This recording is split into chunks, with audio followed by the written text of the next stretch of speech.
talagang nag-collab ang Unity voters. But right now, malamang sa malamang nabawasan na sila. Still a huge force to be reckoned with, and I'm not denying that. But it is definitely fractured AF sa dalawang kampo.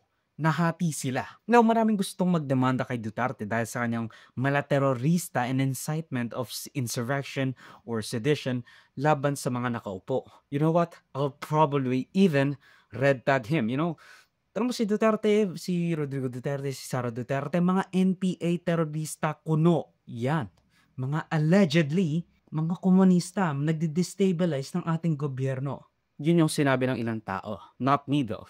I don't have any opinion. Na marami nagsasabi na si Sara Duterte parang gusto nga nilang kasuhan under the anti-terror bill na ibinasa ni Duterte. Na mayon naman, si Duterte, the father, yung nag-pass ng law na anti-terror bill despite opposition from leftists and marginalized groups tsaka sa mga leader ng mga sektor, ay kakasuhan din malamang ng anti-terror bill. But of course, we all know that this won't fly.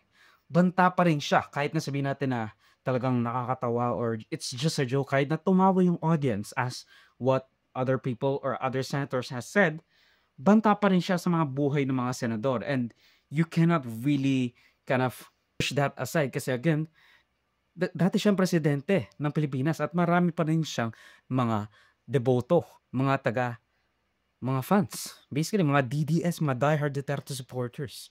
So it is really hard for the NBI and other people to just ignore that. Kahit na sabihin natin na joke lang yun. And I agree, it's just a fucking joke.